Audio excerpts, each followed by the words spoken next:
Hello, my name is Eric Kirchhoff with YourHost.com, a Digital Rapids reseller, and I'm here to guide you through some issues that you may run across that just will absolutely smooth out the use of the TouchStream Web or any of the other TouchStream products.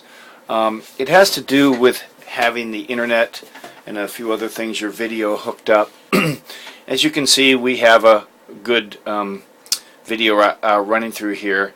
And there are some things we can do to set up a project, and you need to do every time you load up your unit, you need to make sure you hit the setup and you choose your project. In your project you have, we try to label them so we know they're easily what they are, especially for groups that have not a lot of technical ability, so they can go through here, and I just number them 1, 2, 3. One is for an archive, the other one is just for iPhone and Flash, and the other is for just Flash alone. So it's really easy to pick out.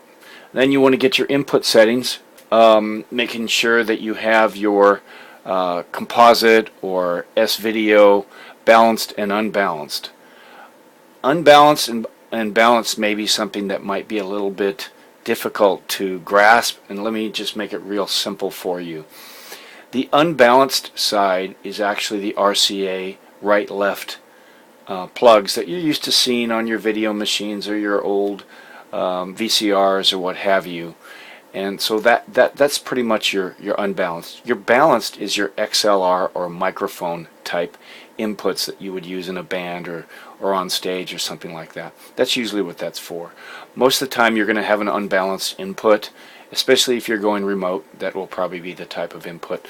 And then your video input, whatever your video is, composite or S-video. Right now at this time I have a video player sitting up on top that's running S-video into the Digital Rapids unit. Makes it very easy for testing, and you can get a nice solid video in, and you can stream it up on a page, on a test page, just to make sure that everything's working prior to going live. So when I'm done there, I hit the done button. I see the video, I see the audio. Mind you, when the audio is low, like right there, you're actually, it sounds crazy, but you're actually going to have a little bit of low sound coming in. So I boost that up a little bit so it hits the red. It's not always 100% accurate in there, so that's probably going to be a better level for you, and you'll seek your own level on this. So once I've done all that, then I want to do a trigger, arm, and then start. But I need to make sure that this plug, this RJ45 plug, the internet connection, is plugged into the back. If I'm going to do an iPhone, iPad, I also need to make sure that I have a USB stick plugged into the USB in the back. I have one there. I have one that we typically now are using, and it's a tiny one. It's made by PNY, and I get an 8 gig one, and there you see it right there. You can get them at Amazon for like $8, $10, and they're really nice because they don't stick out, and if you're moving the unit around, you'll break off the USB end there. So it's very good to have that and put that in. So I'm going to show you what happens when you don't have the RJ45 hooked up. Okay, here we go. Trigger, arm, start. The unit basically freezes. I have nothing. Okay, this might throw you into a panic. Don't panic. It's very simple to take care of. First of all, you need to plug your cable in. Make sure that you have a good internet connection.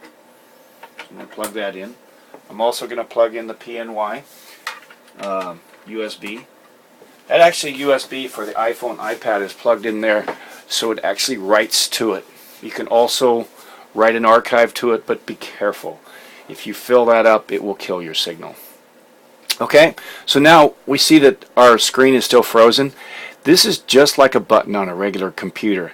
However, it's a touch button. If you hold it for a certain length of time, it will actually completely reboot. But we can go for a reset. And you see it says restart, and you have a pull down and you can select other things, but it's restart. I'm going to restart it. And in the next video you'll see what happens when I restart this, because I won't wait for the whole time. I'll just make sure it it completely restarts. Okay?